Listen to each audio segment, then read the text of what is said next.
Menurut Mbak Hasita, negara mana aja sih yang udah melakukan wakaf selain negara Indonesia ya?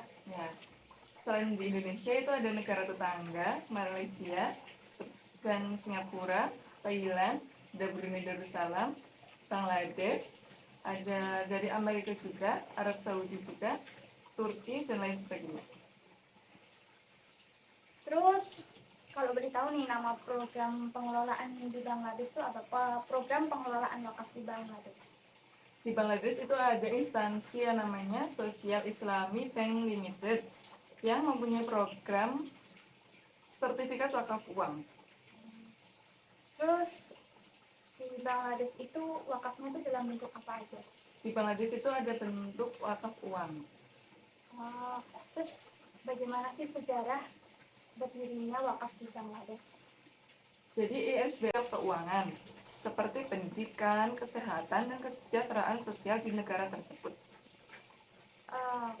Kemudian bagaimana sih analisis dari SWOT dari badan tersebut? Analisis SWOT dari SIBL tersebut yaitu yang pertama ada strength atau kekuatan, yaitu layanan berkualitas tinggi dari terpercaya para karyawan. Kemudian cabang SIBL tersedia di semua divisi. Kemudian kepercayaan pelanggan yang kuat. Selanjutnya ada sistem dan pengguna perbankan digital aplikasi seluler yang ramah. Kemudian ada analisis weakness atau kelemahan, yaitu prinsip syariah yang kadang membingungkan bagi nasabah. Yang selanjutnya ada analisis opportunity atau kesempatan, yaitu SIBL mempunyai kesempatan untuk memanfaatkan mode baru dengan benar seperti iklan di sosial media.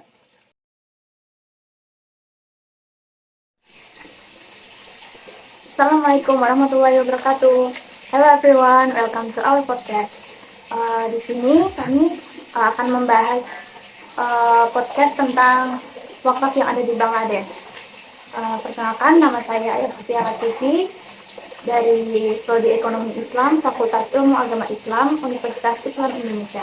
Dan di samping saya ada Saya Siti Masito dari Prodi Ekonomi Islam, Fakultas Ilmu Agama Islam, Universitas Islam Indonesia. Mbak Masito sudah siap untuk menjelaskan apa itu wakaf? Jadi wakaf itu adalah menahan suatu benda yang menurut hukum tetapi diwakif dalam rangka memberdayagunakan manfaatnya untuk kebajikan. Nah, kalau manajemen wakaf itu apa ya? Dalam perwakafan, pengelola wakaf atau nazir membutuhkan suatu manajemen untuk mengatur kegiatan pengelolaan wakaf, penghimpunan wakaf, serta penyalurannya kepada yang membutuhkan. Nah, kalau boleh tahu nih, negara apa aja sih yang sudah melakukan wakaf selain di Indonesia? Ada banyak sekali, di antaranya Arab Saudi, Malaysia, Singapura, Bangladesh, Mesir, dan lain-lain. Nah, ini yang akan kita bahas kan yang Bangladesh ya. Terus nama program pengelolaan wakaf di Bangladesh itu apa? Namanya ada instansi Social Islami Bank Limited yang mempunyai program sertifikat wakaf uang. Terus kalau di Bangladesh itu wakafnya itu dalam bentuk apa aja sih? Di Bangladesh itu di institusi tersebut ada wakaf uang. Bagaimana sih sejarah berdirinya wakaf di Bangladesh itu?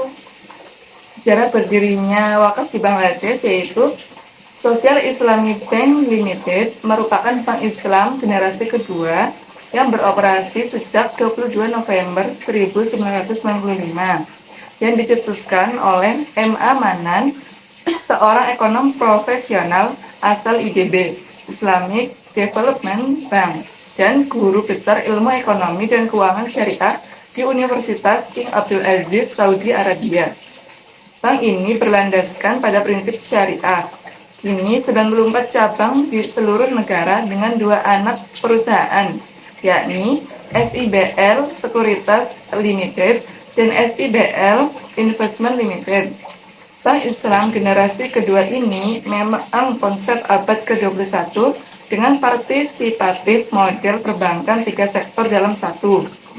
Di sektor formal, SIBL bekerja sebagai bank umum partisipatif Islam dengan pendekatan wajah manusiawi untuk kredit dan perbankan bagi hasil. Untuk yang selanjutnya yaitu perbankan non-formal dengan keuangan informal dan paket kredit yang memberdayakan dan memanusiakan nyata keluarga miskin dan menciptakan peluang pendapatan daerah dan menghambat migrasi internal. Jadi strategi apa aja sih yang dilakukan oleh ISBL untuk penerapan mengelola wakaf tersebut? Strateginya yaitu wakaf uang diterima sebagai sumbangan sesuai dengan syariah. Bank harus mengelola wakaf tersebut di atas nama wakif. Wakaf dilakukan dengan tanpa batas waktu dan rekeningnya harus terbuka dengan nama yang ditentukan oleh wakif. Kemudian wakif mempunyai kebebasan memilih tujuan-tujuan dalam menyalurkan manfaatnya. Selanjutnya yaitu wakaf uang selalu menerima pendapatan dengan tingkat tertinggi yang ditawarkan bank dari waktu ke waktu. Selanjutnya, kuantitas wakaf tetap utuh dan hanya keuntungannya saja yang akan dibelanjakan untuk tujuan-tujuan yang ditentukan oleh wakif. Bagian keuntungan yang tidak dibelanjakan akan secara otomatis ditambahkan pada wakaf dan profit yang diperoleh akan bertambah terus. Kemudian, wakif dapat meminta bank menggunakan seluruh profit untuk tujuan-tujuan yang telah ia tentukan. Selanjutnya, wakif dapat memberikan wakaf uang untuk sekali saja, atau ia dapat juga menyatakan akan memberikan sejumlah wakaf dengan cara melakukan deposit pertama kali. Yang selanjutnya yaitu wakif dapat juga meminta kepada bank untuk merealisasikan wakaf uang pada jumlah tertentu untuk dipindahkan dari rekening wakif pada SIBL. Kemudian atas setiap setoran wakaf uang harus diberikan tanda terima atau setelah jumlah wakaf tersebut mencapai jumlah yang ditentukan, barulah diterbitkan sertifikat. Kemudian ada prinsip dan dasar-dasar peraturan syariah tentang wakaf uang dapat ditinjau kembali dan dapat dirubah. Kemudian, dengan persyaratan-persyaratan tersebut, maka bank dapat membuat pedoman yang lebih baik lagi agar wakaf uang menjadi lebih akuntabel di mata masyarakat dan juga bermanfaat untuk kepentingan orang banyak, bukan untuk kepentingan individu atau kelompok tertentu yang bisa merusak hakikat wakaf sebenarnya. Apakah SIBL itu punya visi misi? Ya, SIBL mempunyai visi misi, yaitu visinya bekerja sama dalam membangun masyarakat yang lebih baik. Misinya yang pertama yaitu memberikan dukungan untuk organisasi manfaat sosial dengan cara memobilisasi dana dan pelayanan sosial. Yang kedua ada memberdayakan keluarga miskin yang nyata dan menciptakan peluang pendapatan daerah. Ketiga, mempertahankan dan mengoptimalkan sumber daya manusia yang berkualitas tinggi. Yang keempat, memperkenalkan inovasi produk dan jasa perbankan syariah. Yang kelima, optimalisasi strategi pertumbuhan yang seimbang dan berkelanjutan. Yang keenam, melayani pelanggan dengan cepat, akurat, dan kelas terbaik. Terus hasil dari wakaf tersebut itu diperuntukkan untuk apa? Peruntukan dari hasil wakaf tersebut yaitu yang pertama, peningkatan standar hidup orang miskin. Kedua, rehabilitasi orang cacat. Ketiga, ada peningkatan standar hidup penduduk hunian kumuh. Yang keempat, ada membantu pendidikan yatim piatu. Yang kelima, ada beasiswa. 6. Pengembangan pendidikan modern. 7. Pengembangan sekolah, kursus-kursus, akademi hingga universitas. Kedelapan, ada mendanai riset. 9. Mendirikan rumah sakit dan bank darah. 10. Menyelesaikan masalah sosial dan non-muslim. Ke-11, ada membantu proyek penciptaan lapangan kerja dan menghapus kemiskinan. Terus bagaimana sih manfaat atau kontribusi program pengelolaan aset wakaf tersebut bagi umat? Manfaat atau kontribusi program pengelolaan aset wakaf bagi umat yaitu meningkatkan kondisi sosial ekonomi masyarakat miskin pedesaan dan perkotaan dengan tujuan untuk memberdayakan keluarga sebagai unit terkecil dalam masyarakat. Wakaf uang dapat mengganti sebagian pendapatan pajak untuk proyek sosial keuangan seperti pendidikan, kesehatan, dan kesejahteraan sosial di negara tersebut. Terus bagaimana sih analisis SWOT dari badan tersebut? Analisis SWOT dari SIBL yaitu yang pertama ada strength atau kekuatan, yaitu memiliki layanan berkualitas tinggi dari terpercaya para karyawan, mempunyai cabang yang tersedia di semua divisi. Yang ketiga ada kepercayaan pelanggan yang kuat. Keempat ada sistem dan pengguna perbankan digital, aplikasi seluler yang ramah. Yang selanjutnya ada weakness atau kelemahan, yaitu prinsip syariah yang kadang membingungkan bagi nasabah. Yang selanjutnya ada opportunity atau peluang, yaitu SIBL mempunyai peluang untuk memanfaatkan mode baru dengan benar seperti iklan di sosial media. Selanjutnya, dapat meningkatkan jumlah iklan yang dapat membantu mencapai lebih banyak customer SIBL. Yang selanjutnya, dapat menumbuhkan kesadaran tentang manfaat perbankan syariah.